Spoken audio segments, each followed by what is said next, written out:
Bonjour à toutes et à tous, je suis Laurent Goldstein. Bienvenue sur Humain, le podcast qui nous invite à partager un moment de la vie de personnalités comme vous, comme moi, comme nous. Tous ont accepté de faire un bout de chemin avec moi pour vous partager durant 1 heure leur humanité à travers la singularité de leur parcours et de leur chemin de vie. Bonne écoute!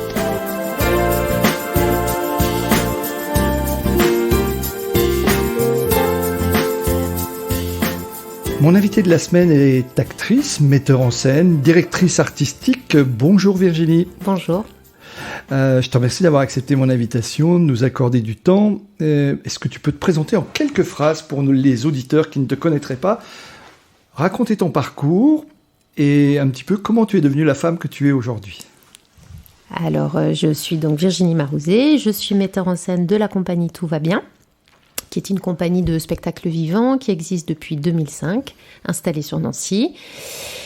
J'ai commencé... Alors, mon parcours n'a pas du tout commencé professionnellement par le théâtre. J'ai d'abord été... j'ai fait du droit, après j'étais institutrice. Après, tout en parallèle de ça, j'étais comédienne, mais j'étais comédienne en amateur. Et puis j'ai sur mon chemin rencontré des compagnies qui m'ont proposé de travailler, donc dans le cadre professionnel d'être comédienne. Et puis de ça, j'ai eu l'occasion de goûter à la mise en scène et je me suis rendu compte que c'était une place que j'aimais beaucoup. Et c'est comme ça que je suis devenue plus metteur en scène que comédienne. Je n'ai pas joué d'ailleurs depuis 15 ans, je crois. Ah oui. Et voilà. Et puis que j'ai ensuite du coup fondé cette compagnie, la compagnie Tout va bien. D'accord, on y reviendra un tout petit peu plus tard si tu veux. Mais ce goût de la comédie, puisque tu as commencé par une autre voie professionnellement, tu l'avais déjà avant c'est venu Non, comme c'est ça, venu très tard et puis c'est venu par hasard et c'est venu, j'avais pas de prédisposition, j'ai dû faire comme tout le monde des ateliers théâtre au collège et au lycée avec du Molière là-dedans, enfin voilà, mais sans vraiment de goût particulier. Et en fait, c'est à 17 ans, j'ai intégré un groupe d'ateliers amateurs en MJC classique et c'est devenu, mais d'un coup, du jour au lendemain, une vraie passion en fait. Voilà. Donc en fait, tu as commencé par la MJC en fait. Oui, tout à fait. Troupe amateur. Exactement. Tu as fait tes études de droit. Ouais. Tu es devenue institutrice. Professeur des écoles. IEFM. D'accord. Ouais. Et le passage finalement de la bascule, elle s'est opérée comment? Eh ben, elle s'est opérée que du coup, ce théâtre prenait de plus en plus de place, de plus en plus de temps. Donc tout ça en même temps en étant professeur des écoles. Et puis après, je crois que j'ai fait 5 ans de professeur des écoles. La dernière année, j'étais en mi-temps parce que ça j'y arrivais plus. Et puis je me suis mis en disponibilité. Et puis j'ai fini par démissionner complètement. D'accord. Donc tu as réussi à vivre directement de ton art en fait. Oui, parce qu'en fait, en parallèle de ça, j'avais déjà mené depuis plusieurs années des collaborations avec des compagnies professionnelles. Donc en fait, la bascule s'est fait assez rapidement. Quoi. D'accord. Mais oui, c'est ça. C'était vraiment ce que tu avais envie de faire en fait. C'est vraiment quelque chose comme ça, une fois tes 17 ans, tu t'es dit vraiment, c'est fait pour moi en fait. Ah bah non, pas à 17 ans. En l'occurrence, 17 ans, je sortais du bac, c'était d'abord droit. Mais tu dis, je le faisais déjà en MJC quoi en fait. Oui, ça est devenu une passion, mais de là à en faire mon métier, c'était pas pour autant que je me disais, ça y est, je vais en faire mon métier. C'est devenu une passion, tout d'abord. Mais en parallèle de ça, les études m'amenaient plutôt à me diriger vers, je me voyais juge pour enfants, je ne sais pas. Et puis finalement... En fait, déjà à t'occuper finalement de l'autre, en fait. Hein, ça, c'est un peu la ligne rouge, ouais. Tu voulais faire du droit pour ça, en fait. Oui. Tout à fait, ouais. Je défendre la veuve et l'opprimé. Ah oui.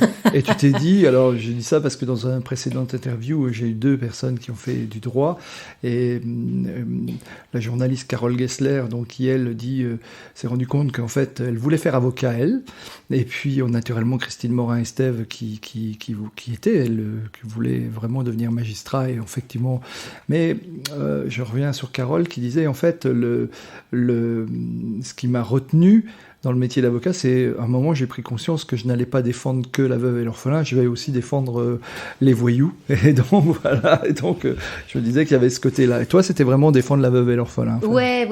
Je dis opprimé, c'est orphelin, l'expression. C'était pas. En fait, je crois qu'il y a toujours eu ce besoin de concret, de direct, d'humain. Ouais. Et je crois que c'est pas tant la pensée de me dire que j'allais devoir défendre d'autres aussi. Non, ça a plus été de me sentir dans cette fac de droit, de me sentir très éloignée finalement de considérations directes, humaines. Je me sentais rentrer dans un système très éloigné en fait et très impressionnant, et de me dire mais je vais pas être dans le concret. En fait, je crois que j'ai besoin de concret, j'ai besoin d'humain en fait, et de me dire mais au final quelle marge de manœuvre j'aurais en tant que juge pour enfants. Je serais dans un système, mais en fait voilà. Et alors, c'est peut-être très éloigné, hein, le lien paraît peut-être différent, mais tout d'un coup, un stit, d'être avec les enfants, alors là, me paraissait complètement agir en concret.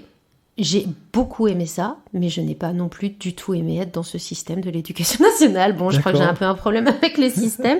Et du coup, très rapidement, je suis rentrée en me disant, mais non, c'est pas ça que j'ai envie de faire, moi. Avec les enfants, j'ai pas envie de leur faire des maths et du français, en fait. Ou de respecter le programme, forcément. Ou de respecter le programme, exactement. J'avais envie de m'amuser avec eux. Moi, je jouais avec eux.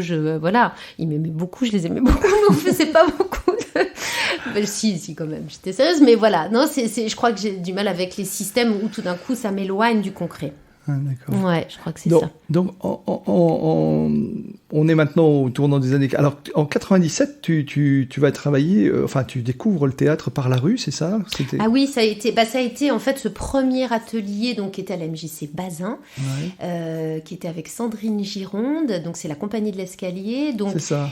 Qui du coup m'a emmenée du côté de... Alors elle, c'est vraiment la poésie sonore, elle fait toujours d'ailleurs de la poésie, donc c'est vraiment tout un univers que j'ai découvert, et en parallèle deux amis, Eric et Cyril, avec qui on est parti dans un parcours, une recherche autour du théâtre de rue. On a fondé une compagnie, et puis voilà, ça a été les premières expériences.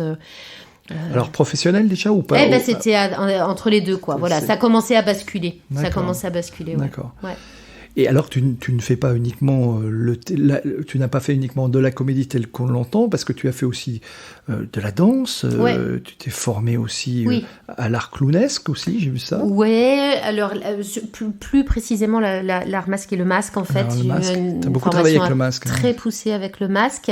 Donc c'était avec Kiki Paquier de la compagnie Ça Respire Encore. On a fait une formation assez incroyable. C'était une formation financée à l'époque par l'AFDAS où j'étais seule avec elle pendant 1 an. Ah oui. À une formation en duo, donc seule au plateau pendant 1 an, ça a été hyper intense, hyper dense.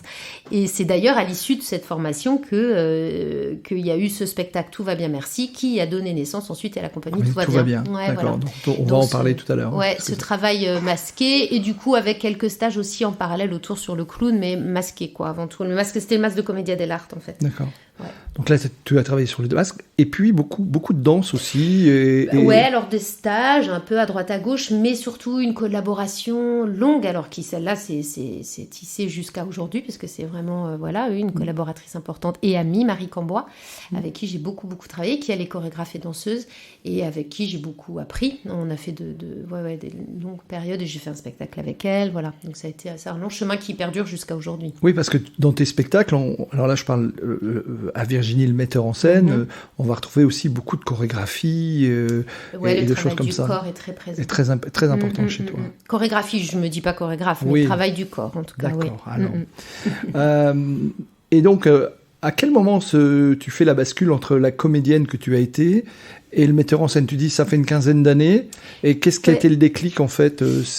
Eh ben alors, du coup, donc il y a eu toutes ces années où j'étais que comédienne entre guillemets. Et puis, alors j'ai toujours des problèmes avec les mémoires des années, mais je dirais aux alentours de 2000, j'ai une proposition d'intervenir, donc en tant que metteur en scène pour le coup, dans un atelier donc qui était porté à l'époque par l'association Arias, qui est devenue maintenant Autrement dit, et d'intervenir dans l'association Esport 54, ça fait plein de noms, tout ça. Donc Esport 54, c'est une association d'anciennes qui intervient pour la réinsertion sociale des personnes en situation de handicap psychique. Et donc là, tu retrouves déjà le lien social qui t'a toujours motivé, en fait. Cette rencontre-là, ce moment-là a été déterminant dans ma vie, parce que la preuve, 20 ans après, ça me tient encore. Donc ça a été vraiment quelque chose de très important. Et du coup, là, la proposition était que je sois metteur en scène avec des acteurs amateurs. Et l'idée était, parce qu'Espoir 54 mettait vraiment pour ça, c'était pas juste un petit atelier, mettait vraiment des moyens professionnels financiers pour permettre de la vraie création de spectacles. Et j'ai du coup mis en scène mes premiers spectacles avec cette compagnie qui s'appelle Est-ce possible ? Et ça a été vraiment le début d'une longue aventure qui a amené jusqu'à l'ESAT aujourd'hui. Oui, tu as créé aussi des spectacles toi-même, hein, tu as créé des choses. C'est ça, c'est-à-dire que là, en fait, ça a été mes premières créations donc, avec Est-ce possible. C'est-à-dire, non seulement tu es metteur en scène, mais tu es aussi auteur finalement. Ah oui, alors ça a été après sur Tout va bien, où j'ai en effet écrit, adapté des choses. C'est ça. Hein. Tout à fait. D'accord. Ouais. Et Tout va bien étant la compagnie dont on va parler, puisque c'est celle qui est ton actualité aujourd'hui, en fait. Hein. Ouais. D'accord. Alors... parle-nous un petit peu en fait tu m'as dit c'est le nom de l'ESAT ou le nom de je t'avais dit la mue du lotus. J'avais eu un article sur la mue du lotus. Tu peux nous en dire un mot avant de parler du spectacle. Peut-être d'expliquer avec tout ce parcours parce que ça fait beaucoup de mots et de noms. Donc cette découverte là de cet atelier Espoir 54 et de ces acteurs, ce public en situation de handicap, donc c'est dans les années 2000. Me fait découvrir à la fois ce rôle de metteur en scène qui me plaît du coup énormément et aussi ce public avec lequel une vraie rencontre se produit. J'aime être avec eux, j'aime créer avec eux, j'aime comment ils me déstabilisent, comment ils me laissent pas tranquille, comment ils me touchent, comment on est dans l'instant présent en fait continuellement. Et petit à petit, et ça s'est fait naturellement en fait, je n'ai plus eu envie que de travailler avec eux et puis de travailler à cette place de metteur en scène. Et du coup, oui, mon dernier spectacle, c'était avec Marie Cambois et ça remonte à 15-16 ans. Où j'ai joué en fait. Où j'ai joué et du coup c'est ce travail de metteur en scène qui m'a amené du coup à cofonder cette compagnie Tout va bien, donc ça c'est 2005. Et à partir de là de créer des spectacles. Donc la compagnie Tout va bien, c'est une compagnie professionnelle ordinaire. Je dirais ordinaire dans le sens, classique. Et j'avais toujours en parallèle cet atelier, cette compagnie Est-ce possible avec ces acteurs en situation de handicap. Et puis je rencontre, alors maintenant ça doit faire 7-8 ans, l'Oiseau-Mouche. La compagnie de l'Oiseau-Mouche, c'est le plus vieil ESAT artistique en France. Il existe depuis 40 ans, il est basé à Roubaix. ESAT, donc c'est un établissement et service d'aide par le travail, ce qu'on appelait avant des CAT, donc c'est des endroits où les personnes en situation de handicap peuvent travailler en fait, sont professionnels, accompagnés dans le cadre d'un milieu protégé. Et il existe donc, et je découvre ça, en fait, la réalité plutôt de ce que c'est, des ESAT artistiques dans lesquels, du coup, les personnes, les travailleurs sont là pour être artistes, interprètes, professionnels en situation de handicap. Donc ça, c'est il y a, je ne sais plus, 7-8 ans. Je fais des workshops à l'Oiseau-Mouche et je crée un spectacle en collaboration avec eux. Mais surtout, je reviens forte de l'envie de professionnaliser les acteurs avec lesquels moi, je travaillais déjà depuis 10 ans sur Nancy. Pour certains qui me suivent depuis 2000, et qui avaient bien envie aussi de dire pourquoi pas faire que ce soit notre travail. Et je rentre du coup dans cette bataille-là de les professionnaliser.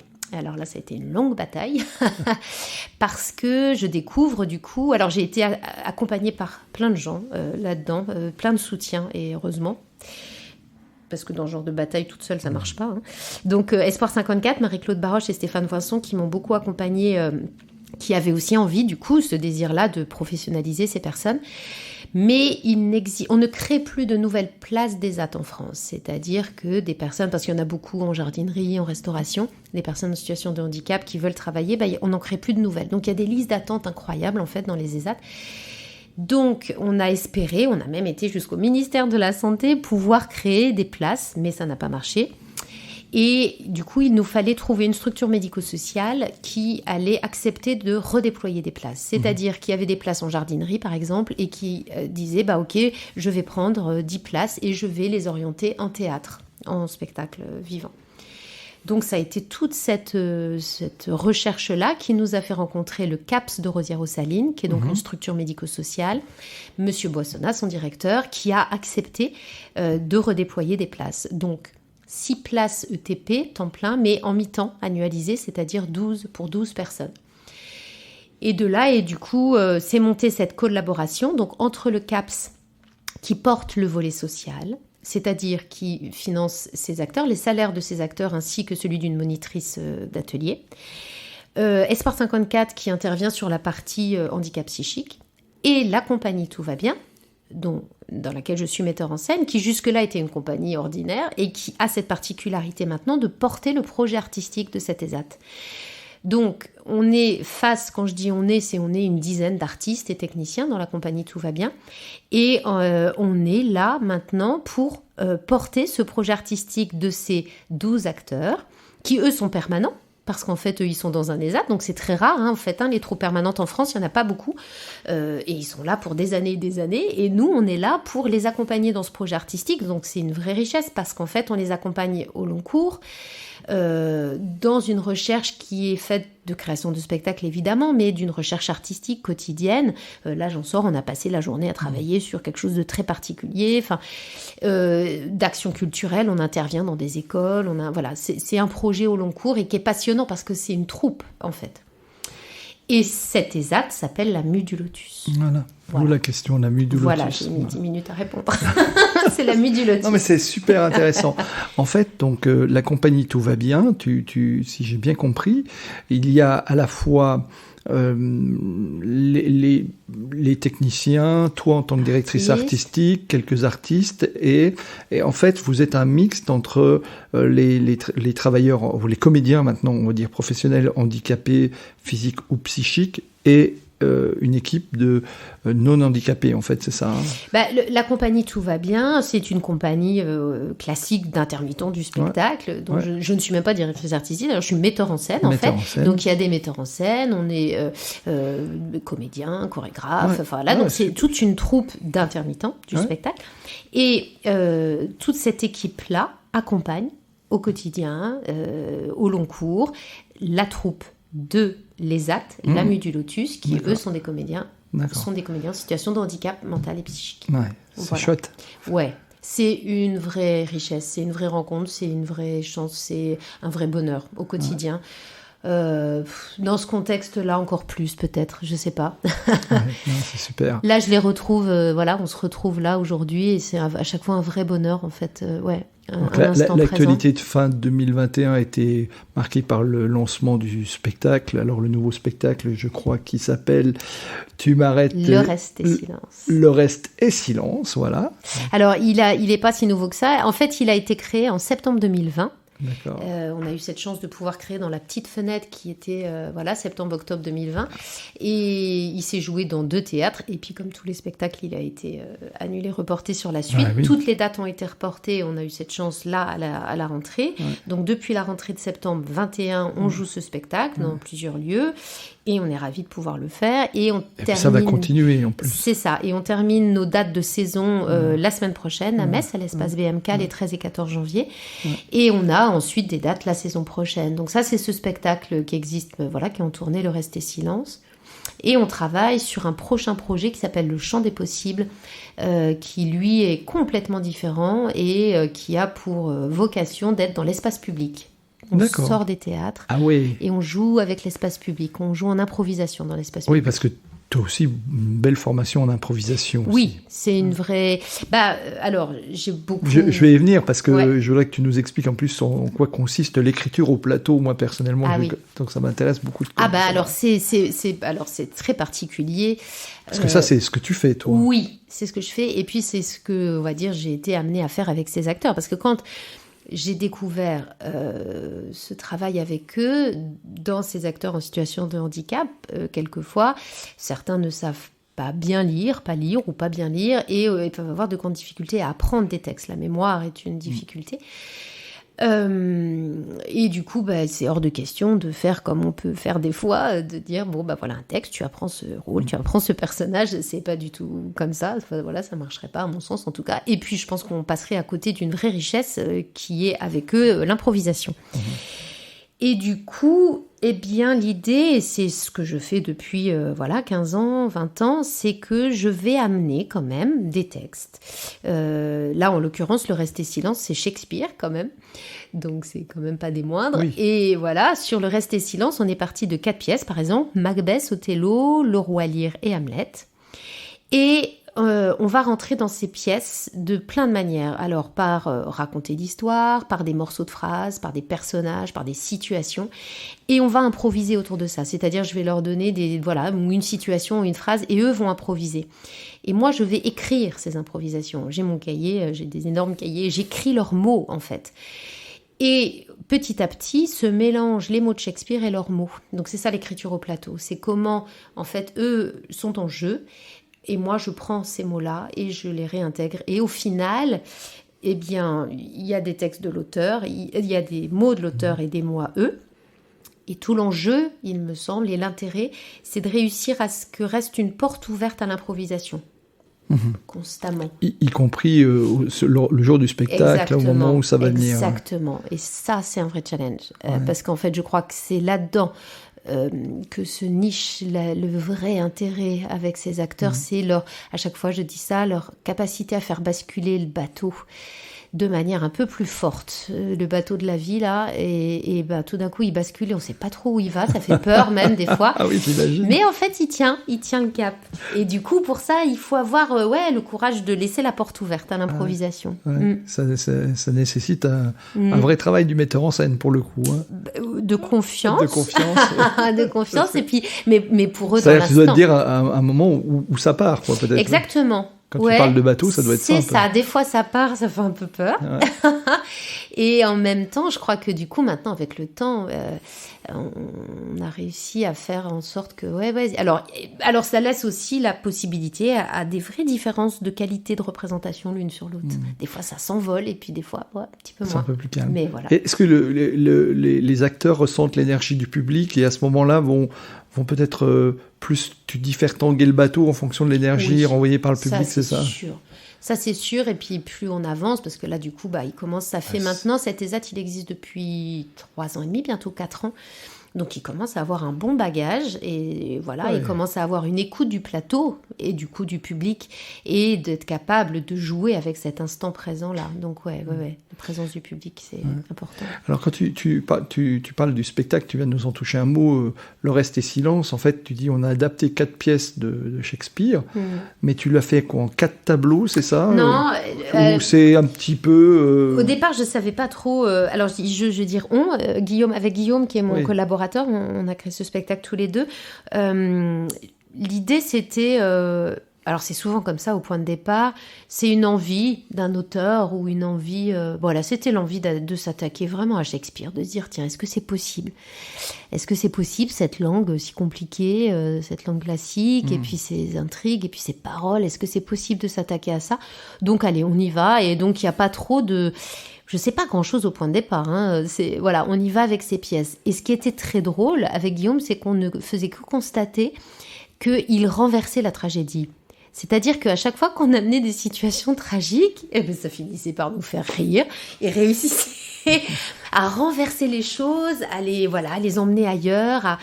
Et au fur et à mesure qu'on rentrait dans ces improvisations, on s'est posé cette chose qui a déjà été posée par pas mal d'auteurs, de se dire, mais si tout d'un coup, ces personnages-là, tous ces personnages de ces 4 pièces, en avaient marre de la tragédie. Et décider de dire, non, mais on va faire autre chose qu'une tragédie. Donc ça a été notre point de départ. De mettre ces personnages-là au plateau, ils se réveillent de leur histoire ou de leur mort, puisque c'est continuellement la mort, et ils se disent, non, on va peut-être finalement faire autre chose. Alors, qu'est-ce qu'on peut faire ? Mais ils sont comme emprisonnés dans leurs histoires, donc malgré eux, ces histoires et ces personnages reviennent. Oui, parce que tu les mets tous en même temps à ce moment-là. Oui, c'est ça. Ah oui. Et c'est ça, ils sont tous au plateau. Alors ça a été une conséquence, moi j'aime bien appeler le bénéfice secondaire. Ce que toi tu appelles le plateau, c'est la scène. Oui, c'est la scène. Ouais, pardon. Et puis le bénéfice secondaire, c'est quand il nous arrive dans la vie, d'autres peuvent dire résilience ou je ne sais pas, mais nous arrive dans la vie des choses un peu dures, eh bien comment on peut malgré tout en tirer profit. et quand ce Covid est arrivé, cette première période de confinement, on était en plein dans le rester silence et c'était notre avant-dernière résidence. Et jusque-là, on avait avec Guillaume posé une écriture au plateau qui était un travail, ce qu'on appelle un travail de chœur. Ils étaient collés. C'est 15 acteurs, hein. Ils étaient collés tous au plateau et c'était vraiment du corps à corps, quoi. Et on a été tous en confinement et on devait avoir une résidence en juin qui s'annonçait. Et on a très vite compris pendant le confinement que si on voulait reprendre, on n'allait pas pouvoir les laisser coller. Donc Guillaume, qui est aussi scénographe, est reparti dans son atelier à jeter le décor, à tout jeter. Et on est parti sur ce concept de dire, ok, ils sont au plateau avec 1 mètre de distance, parce que c'était ça à l'époque. Oui. 1 mètre de distance, d'accord. 1 mètre de distance et on ne les bouge pas. Et donc c'est notre point de départ. Ils sont tous au plateau à 1 mètre de distance. En fait, vous avez fait d'un problème une opportunité de création nouvelle. Bénéfice secondaire, ouais. Et on est parti de ça et je suis ravie. Et je préfère cette forme à celle qui existait avant. Bon, après, on la renverse, hein, mais voilà, ça a été notre point de départ. Ouais. D'accord. Et dans le spectacle, sans dévoiler forcément tout du spectacle, bien évidemment, mais il y a aussi de la musique, de la chorégraphie, même si tu n'es pas chorégraphe. Non, je ne suis pas chorégraphe, c'est juste une conscience dans ce travail. Travailler avec le corps. Ouais, c'est ça. C'est-à-dire que dans l'improvisation, tout joue et le corps joue énormément. Donc, en fait, chaque mouvement est important et le langage du corps, ce qu'on appelle le langage du corps, pour moi, est très, très important. Et tout comme la musique, en effet, dans chacun de mes spectacles, la musique est là au point de départ du travail, de la recherche. Elle n'arrive pas après pour illustrer, mais elle est là au point de départ. Là, la musique, en l'occurrence, c'est Martin et Sébastien qui sont aussi interprètes, qui la créent. Et ils ont cette force de porter la tragédie. Voilà, quand les mots manquent, la musique peut aider. Oui, c'est sûr, ça aide beaucoup. Quel est ton meilleur souvenir de metteur en scène ? Est-ce que tu en as un ou plusieurs comme ça ? Ouais, je te pose une petite colle comme ça. En tant que metteur en scène ? Allez, ou en tant que comédienne ? Ou les deux ? Oh là là.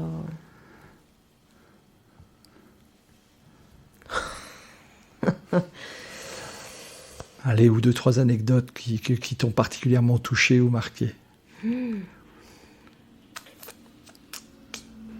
Ah non, j'arrive pas à en ressortir. Tu n'arrives pas à en ressortir En ressortir des un particuliers. À chaque fois, je crois qu'à chaque fois, je vis ça comme un moment tellement unique et je me réjouis à chaque fois que je crois pas. Parce que tu m'as dit chaque spectacle est différent. Mais oui, c'est pour ça, chaque spectacle est différent, chaque spectacle me porte, chaque spectacle. Donc du coup, j'en ai pas. T'en ressors pas un particulier. Non, je suis désolée. Oh, bah non, je ne désole pas. Je reviendrai avec... avec une... si, ça y est, je me rappelle. Non, D'accord. Comment est-ce que tu trouves l'inspiration ? Parce que là, tu viens de me dire, voilà, on a été avec le Covid, on a décidé, on va les décoller, on va leur mettre 1 mètre. Et du coup, on a trouvé un truc super. On a dit, comment ça vient, ça ? Est-ce que c'est dans les discussions d'équipe ou est-ce que ou intuitivement, de temps en temps, tu as des idées que tu notes, tu as des scènes de vie qui te marquent, tu dis tiens, ça peut être intéressant. En fait, j'aurais plutôt tendance à dire que c'est que je fais plutôt un effort pour arrêter le bouillonnement. En fait, je suis tout le temps en bouillonnement. D'accord. Donc toi, c'est intuitif en fait. Je suis tout le temps en train. Alors c'est eux qui me portent. Ces acteurs, moi, je suis. Voilà, je suis en amour avec eux. Ils me portent parce que je les vois jouer, ils m'inspirent tout le temps. Je les vois jouer, ils me donnent tout le temps des idées et des envies. Dans le quotidien, ils m'emportent tout le temps dans des moments de rire, d'instant présent, quand tout autour. Mais combien de fois ça s'est arrivé ? J'arrive avec mes tracas et eux balayent ça en fait. Et du coup, ils sont tout le temps, m'emmènent tout le temps dans des envies de faire avec eux. Alors voilà, et puis je lis beaucoup, ça, voilà, je suis une grande lectrice, donc ça associé à des livres, et ben je fais continuellement des parallèles tous les jours. Ah ça serait super. Donc je dois au contraire souvent me dire d'arrêter le bouillonnement parce que j'en ai 10 000 en fait. Je pense que je pourrais faire 10 spectacles là. D'accord. Oui, parce que c'est long quand même pour monter un spectacle comme celui-ci. Hein. Oui, d'autant plus que je te disais, c'est que comme on part d'une écriture au plateau, d'une improvisation, il y a tout le temps un long travail de défrichage et je vais rarement en dessous de 2 ans, 2 ans et demi pour monter un spectacle. Oui, ouais. Donc là, on est déjà dans un nouveau projet pour peut-être 2024. Voilà, donc ça emmène loin toujours. Ouais. Et alors c'est l'intérêt aussi de ce projet. C'est comme on est dans un travail au long cours avec une troupe. Qui ne bouge pas. Et c'est ça. Ouais. Et puis, ou alors des départs volontaires, mais en tout cas c'est une troupe. Et puis un projet artistique qui se creuse. Alors ça c'est passionnant. Parce que voilà. Ouais. La différence peut-être, est-ce que tu m'arrêtes, hein, je fais une vraie interprétation, est-ce que la différence vient au fait que tu parlais de la stabilité de la troupe, peut-être par rapport à des troupes plus classiques où chacun pourrait peut-être envie d'aller vivre sa carrière ailleurs ou bouger. Dans ces troupes, est-ce qu'il y a un esprit famille? Toi, tu dis que ça t'apporte énormément personnellement, qui t'aide, puisqu'elle ne bouge pas, tu travailles sur le long cours. Ouais.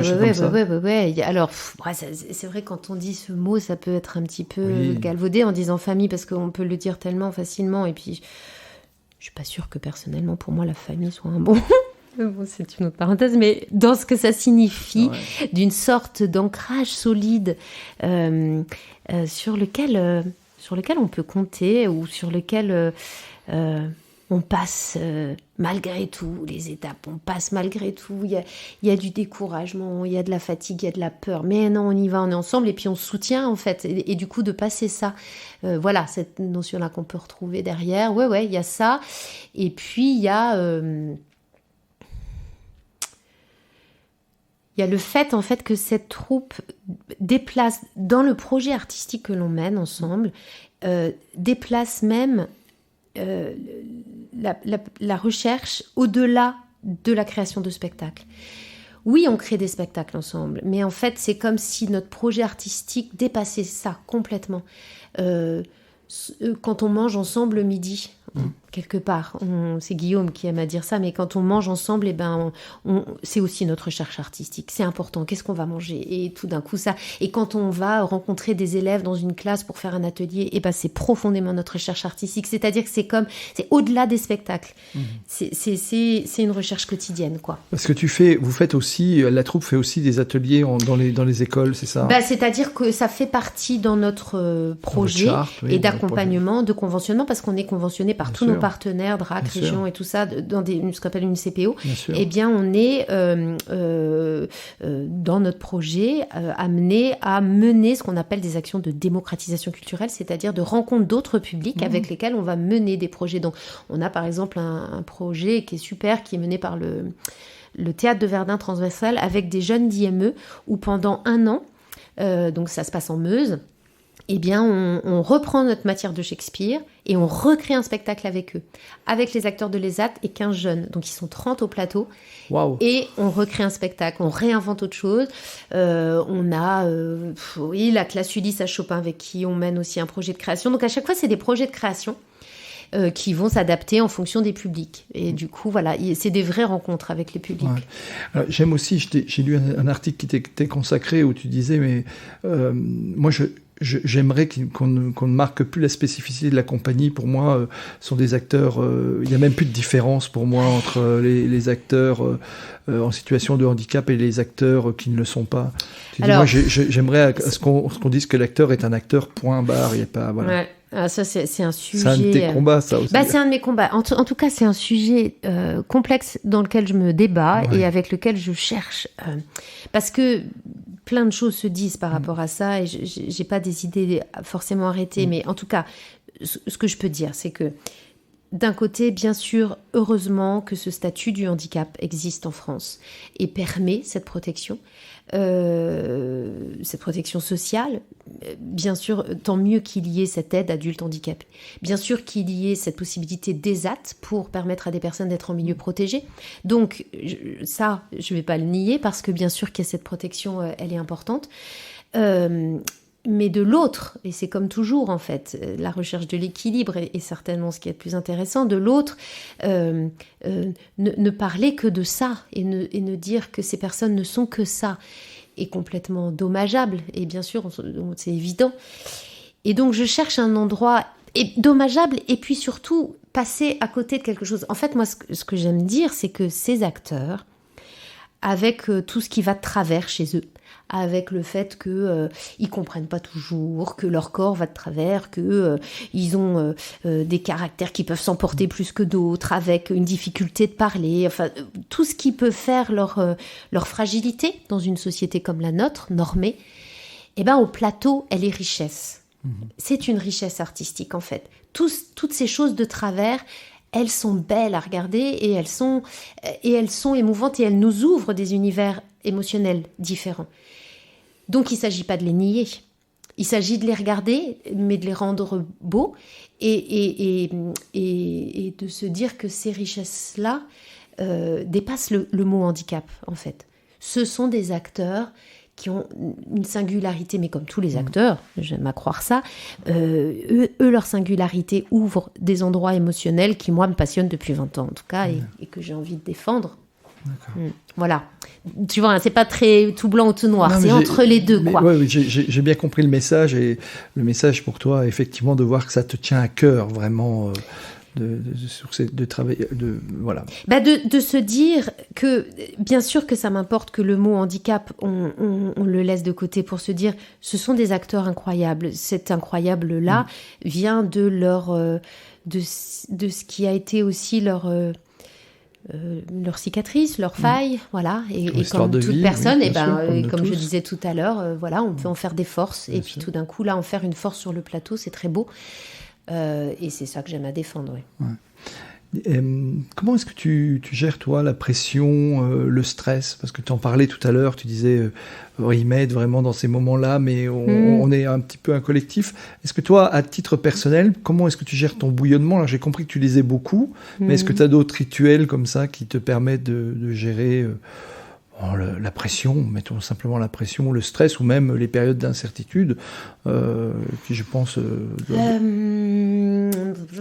Alors, ouais, il y a plein de choses. Alors, le stress, on va dire, le stress de l'instant T de la représentation, il existe toujours. Je suis complètement avec ça.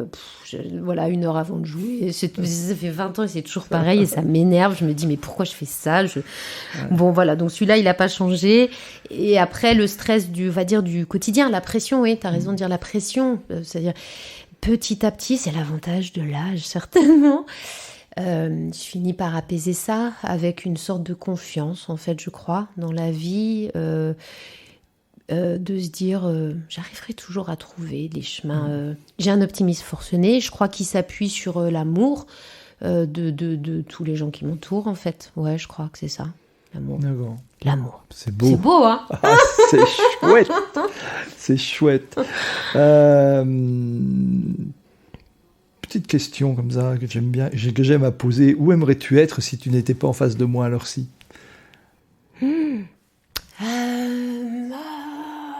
Idéalement. Là, comme ça, hein ? Oui, comme ça, bien. En haut d'une montagne. Ouais, tout en haut d'une montagne pour voir le coucher de soleil. Ah ouais.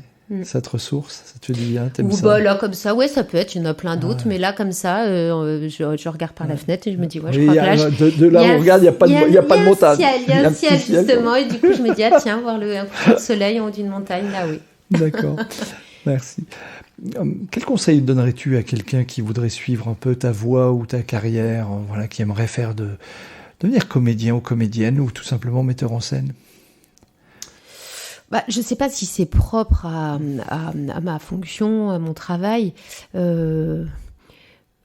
Cette fameuse phrase « avoir des rêves assez grands pour ne pas les oublier en cours de route », je l'aime beaucoup. Ça, c'est certainement ma phrase fétiche parce que j'ai cette ouais, on dit ça beaucoup de moi, que j'ai une ténacité, mais en fait, c'est presque malgré moi. C'est-à-dire que quand je crois en quelque chose, je peux déplacer des montagnes, justement, et de me dire, j'y arriverai. Cet ESAT, là, on m'a dit non pendant 5 ans. Pendant 5 ans, on m'a dit non. Et moi, je restais, je disais d'accord. D'accord, mais quand même, on y retourne. Et alors, et c'est quand? Et puis au bout d'un moment, on m'a dit oui. Et ça s'est fait souvent, en fait. Donc, il y a, la ténacité, je crois que c'est vraiment un très beau... Faut pas que ça devienne un piège non plus, parce que le problème, c'est l'acharnement qui fait que ça fait du mal après. Mais y croire, pas lâcher.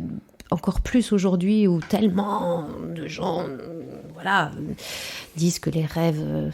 mais si, faut y croire. Faut croire. Ouais. Faut croire en ses rêves, quoi. En fait, ça, c'est le conseil que tu donnes. Une ténacité, la ténacité. Et pour quelqu'un qui voudrait, faire un peu ton parcours, enfin, moi, j'ai eu l'occasion de le voir parce que, j'ai fait un peu de recherche, hein, j'ai préparé notre émission, mais tu conseillerais quoi? Commencer par les MJC de ce point de vue-là, devenir comédien ou comédienne et puis... alors, je sais, là-dessus, je suis jamais forcément...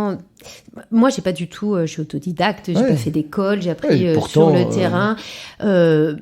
Donc, tu as déjà beaucoup de pièces à ton actif en tant qu'acteur, acteur, comédienne, plutôt, excuse-moi, je corrige. Et puis, beaucoup de rencontres, de compagnie. Multiplier. Alors, je veux dire, faire une école est une voie très intéressante et tous ceux que je connais, qui font des écoles, qui ont fait des écoles, apprennent énormément et c'est vraiment un autre parcours. Mais si c'est sans faire d'école, et c'est possible, la preuve. D'ailleurs, dans notre compagnie, il y en a plein qui n'ont pas fait d'école. Oui, c'est ça. Conservatoire, grandes écoles, qui sont un vrai chemin. Mais ce parcours que j'ai eu et que plein d'autres artistes ont eu, c'est multiplier les rencontres. C'est ça. C'est multiplier les rencontres, c'est faire des stages à droite, à gauche. C'est ça, multiplier les rencontres à fond. Travailler son réseau et puis croire, et puis comme tu dis, croire à ses rêves, en fait, c'est ça. Ouais. Qu'est-ce que tu as préféré finalement? C'est le métier maintenant que tu fais de metteur en scène, ou est-ce que la comédie te manque pas un peu en tant qu'actrice? Non, ça me manque pas du tout. En fait, j'étais, tu parlais du stress, j'étais une traqueuse terrible moi, en tant que comédienne. Alors, en tant que metteur en scène, je peux me cacher, c'est ça qui est bien. C'est pour ça que je suis admirative des comédiens. Et puis, je crois que je suis trop dans la maîtrise. Mon gros problème, c'est la maîtrise. Et un comédien doit accepter le lâcher prise. Et ça, c'est un vrai... Et puis de aussi se soumettre finalement aux directives de son metteur en scène aussi. Oui, alors ça dépend comment sont ces directives, mais quand la directive est de lâcher, pour moi c'était une vraie complexité. La maîtrise. Pourtant en improvisation, même si c'est très technique, mais justement, il faut lâcher. Et pour moi ça c'était une difficulté. D'accord. Donc j'arrive à l'expliquer, à le guider, à l'accompagner, mais à être en tant qu'interprète. Donc alors en tant qu'interprète, tu traquais à fond, et là tu traques un petit peu moins. Tu traques quand même en tant que metteur en scène. Je peux me cacher derrière les pendrillons. Et quand le bateau tangue sur la scène parce qu'ils ont décidé de partir en tête à la... Je transpire à grosses gouttes. Mais j'aime ça, je crois. D'accord. Donc le projet, c'est l'écriture et finalement le travail d'un nouveau spectacle, c'est ça? Alors c'est plein de projets. Mais on en a plein. Alors le Rester Silence, on le joue la semaine prochaine et puis on va le tourner. Le prochain projet, vous allez le tourner, c'est-à-dire vous allez faire un... Oui, on a déjà l'année prochaine des dates. On a des pistes. Et puis c'est toujours aussi un petit peu l'enjeu de sortir de la grande région Grand Est. Et alors en même temps, on n'a pas du tout nous un dispositif comme beaucoup de compagnies. Le fait qu'on soit une troupe permanente et qu'on travaille au quotidien, on pourrait pas répondre à 150 dates par an comme d'autres compagnies le font parce que c'est pas notre projet. Mais sortir de la région et tourner en national, on le fait, on commence à le faire de plus en plus, ça c'est chouette. Donc le Rester Silence, ce prochain projet du Champ des Possibles qui aboutira en septembre prochain, qui lui donc joue dans l'espace public en improvisation et qui a un beau calendrier à venir. On est sur un prochain projet de création qui aboutira dans 2-3 ans, tout début. Et puis, on a surtout un très beau projet. Là, c'est que... attente, on va dire. On est actuellement dans un local qui est mis à disposition par la mairie de Maxéville, gracieusement depuis 3 ans et demi, et voilà, on les remercie vraiment pour cette mise à disposition, mais on aimerait avoir une plus grande maison. On parle de maison qui nous permettrait de mener aussi un parcours individuel, des recherches, de faire intervenir des artistes extérieurs. On aimerait beaucoup plus brasser, et voilà, on espère, on n'est pas loin d'avoir peut-être une nouvelle maison bientôt. Je peux pas en dire plus, mais voilà, ça c'est un... Ça peut être une belle réalisation finalement. Tout à fait. 2022. Comment on fait pour vous joindre? Il y a un site, il y a quelque chose? Il y a un site, oui, Compagnie Tout va bien, CIE Tout va bien. D'accord, on va le mettre dans le descriptif de l'épisode, donc si les gens pourront cliquer, retrouver finalement, voilà. CIE Tout va bien, et puis Facebook aussi. Facebook, et là, c'est Hélène, notre administratrice, qui s'occupe de ça. Super. Ok, donc ça pour se tenir informé finalement des dates de la compagnie, de l'actualité de la compagnie, etc. On arrive bientôt au terme de l'émission.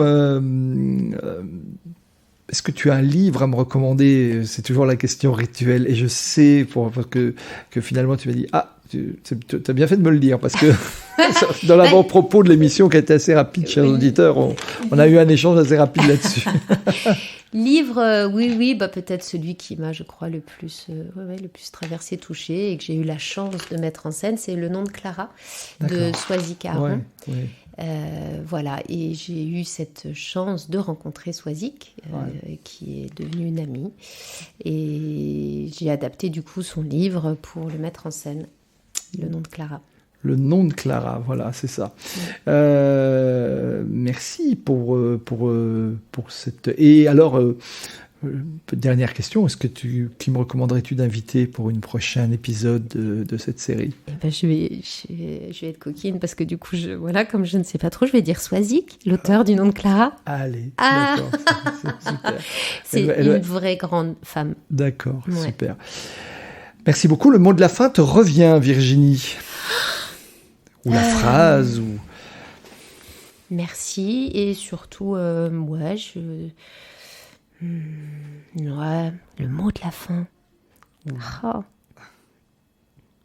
Oh, les cœurs. Oh, les cœurs.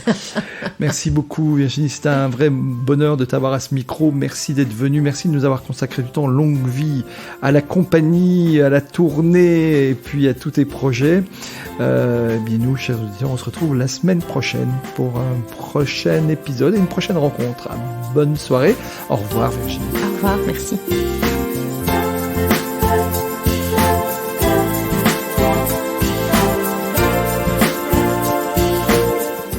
Merci d'avoir écouté cet épisode jusqu'au bout. Si ce podcast vous a plu, n'hésitez pas à en parler autour de vous et à le partager. Pensez aussi à nous soutenir en mettant une note, un commentaire et à vous abonner sur votre plateforme de podcast préférée. Vous trouverez les liens liés à cet épisode dans la description. À la semaine prochaine pour une nouvelle rencontre.